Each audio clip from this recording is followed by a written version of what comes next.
कल योगी आदित्यनाथ ने यूपी के टॉप पुलिस ऑफिसर्स की बड़ी बैठक बुलाई है। यूपी के हर जिले के एसपी इसमें शामिल होंगे। 2025 खत्म होने वाला है और 2026 शुरू होने जा रहा है। 26 का टास्क योगी खुद पुलिस को देंगे। 26 में यूपी में क्या होने वाला है, कैसे यूपी का क्राइम कूड़ा साफ होने वाला है, इसकी शुरुआत शामली से हो गई है। अगला नंबर हापुड़ का है।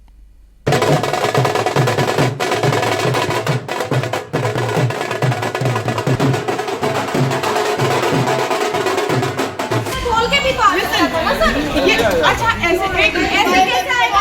तो फिर नाचने वाले का 5 साल। एक मिनट रुको, ये बताओ कौन सी किताब में लिखा है कि ढोल बजाते हुए किताब में लिखा था।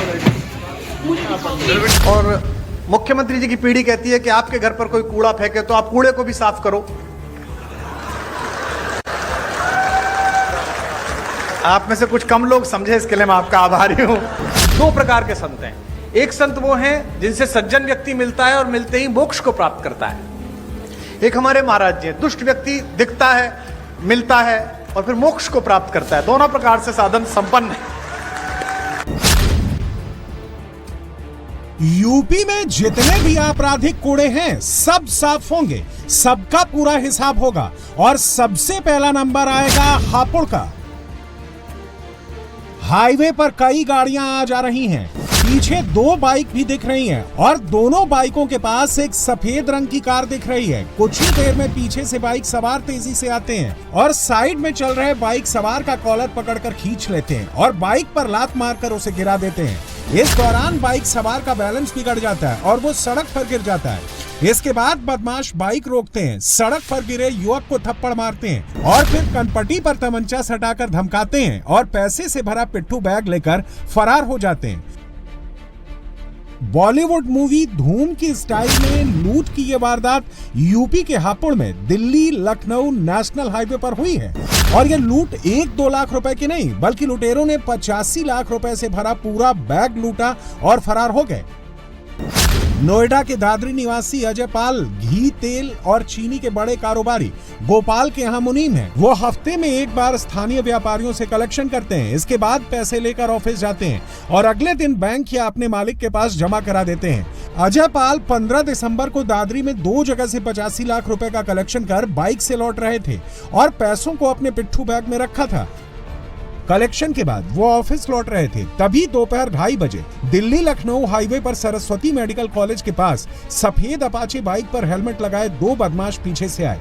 10 किलोमीटर तक उनका पीछा किया और फिर उन्हें गिराकर पीटा और 85 लाख रुपए से भरा बैग छीन लिया। इसके बाद तमंचे की बट से सिर पर वार कर नहर की पटरी के रास्ते जारचा दादरी की ओर भाग गए।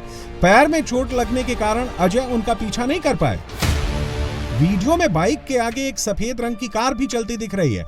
आशंका है कि इस कार में बैठे बदमाश बैकअप के तौर पर तैनात थे। स्थानीय लोगों की मदद से अजय पाल को सरस्वती मेडिकल कॉलेज में भर्ती कराया गया, जहां उनके सिर और पैर में चोट का इलाज हुआ। इतनी बड़ी लूट की जानकारी मिलते ही एडीजी भानु भास्कर और डीआईजी कलानिधि निथानी समेत मेरठ जोन के कई अधिकारी मौके पर पहुंचे और जांच की।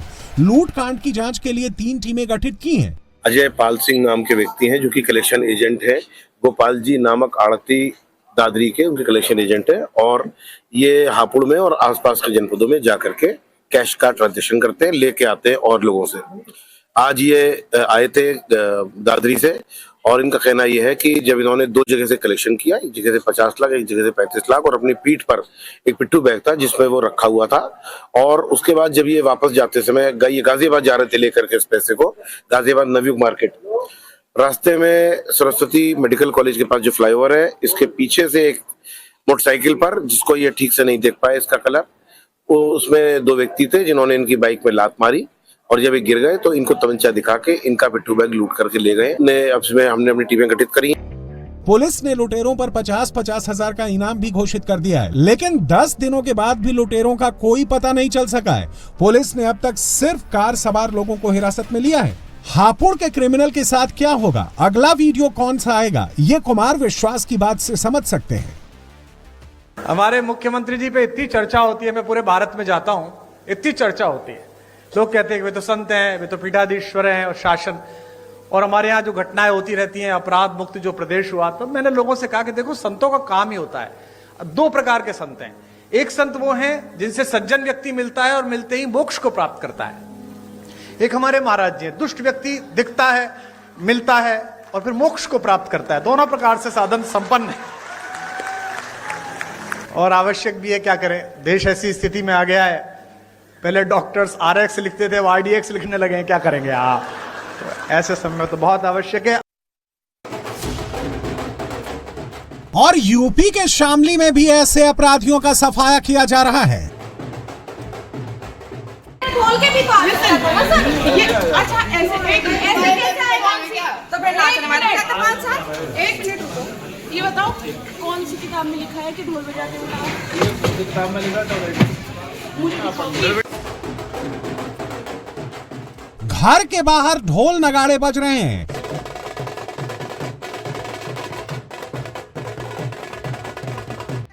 लेकिन घर में मौजूद लोगों को यह पसंद नहीं आ रहा, क्योंकि ये नगाड़े किसी उत्सव के लिए नहीं बजाए जा रहे,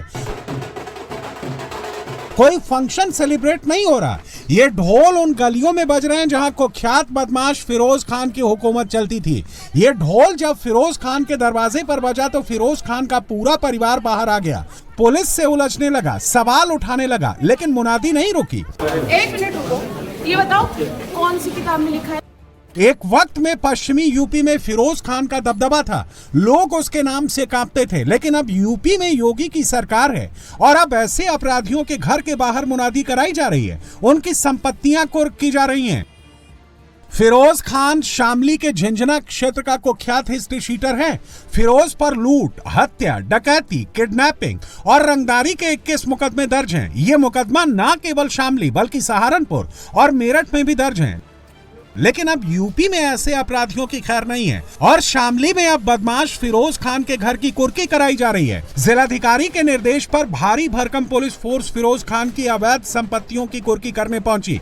इस दौरान प्रशासन ने क्षेत्र में ढोल बजवाकर मुनादी करवाई और फिरोज खान की अलग अलग 14 जगहों पर मौजूद 30 करोड़ की अवैध संपत्ति को कुर्क किया गया। इन संपत्तियों में फिरोज खान का अवैध मैरिज हॉल, कृषि भूमि, दुकानें, मार्केट और फार्म हाउस शामिल है। शामली का कुख्यात जो माफिया है वो फिरोज खान है, जनपद शामली के थाना चिठाना का, और इस पे जस्टिस में कार्रवाई की गई थी। इसकी संपत्ति का चिन्हांकन किया गया। हम लोगों ने रिपोर्ट प्राप्त की थी कृषि डिपार्टमेंट से, इनकम टैक्स डिपार्टमेंट से, लेकिन इसके पास कोई वैध स्रोत नहीं था संपत्ति को अर्जित करने का। ये सिद्ध होता है कि ये जो संपत्ति इसके पास लगभग 30 करोड़ रुपए की अर्जित कर रखी है, ये पूरी की पूरी अवैध है। जिलाधिकारी शामली के आदेश का पालन में आज हमारे SDM, हमारे क्षेत्राधिकारी, हमारे ASP साहब यहाँ मौजूद होकर पूरी टीम के साथ प्रॉपर्टी को हम लोग जब्त अटैच करवा रहे हैं इसमें, और बाद में इसको हम लोग कोर्ट से पैरवी करके इसको हम लोग जब्त भी करा लेंगे। यूपी में योगी सरकार का मैसेज क्लियर है, अपराध करोगे तो कूड़ा मानकर आपको साफ कर दिया जाएगा। 3 प्रकार की पीढ़ियां पार्टी में आ गई हैं। अटल जी की पीढ़ी थी जिसमें आदरणीय अडवाणी जी, जोशी जी, वो एक पीढ़ी थी। फिर आदरणीय रक्षा मंत्री जी की, प्रधानमंत्री जी की एक पीढ़ी आई। अब एक तीसरी पीढ़ी हमारे यशस्वी मुख्यमंत्री जी की, देवेंद्र फडणवीस जी की। 3 पीढ़ियां लगातार काम कर रही हैं और तीनों के दृष्टिकोण में अंतर है। अटल जी कहते थे कि आपके घर पर कोई कूड़ा फेंके तो आप स्वयं साफ कर दो। मोदी जी की, राजनाथ जी की पीढ़ी कहती है कि आपके घर पे कूड़ा फेंके तो आप उससे ही साफ कराओ। और मुख्यमंत्री जी की पीढ़ी कहती है कि आपके घर पर कोई कूड़ा फेंके तो आप कूड़े को भी साफ करो। आप में से कुछ कम लोग समझे, इसके लिए मैं आपका आभारी हूं। योगी की पुलिस ने शामली के बहाने पूरे प्रदेश के हिस्ट्री शीटर को बता दिया है, यूपी में सम्मान दोगे तो सम्मान मिलेगा, नहीं तो समन मिलेगा। एक आध बार तो मैंने प्रयास किया कि मैं यहां से बच जाऊं महाराज जी। मुझे लगा कहीं जहां दूसरी जगह ठीक ठाक सामान हो वहां जाऊं, तो उसमें फिर जब इनकी नहीं चलती तो ये महाराज जी का नाम ले देते कि महाराज जी आएंगे, देख लीजिए आप। मुझे लगता है कि महाराज जी का शासन है, सम्मान से बुला रहे हैं चले जाओ, वरना सम्मान से भी बुला ही सकते हैं।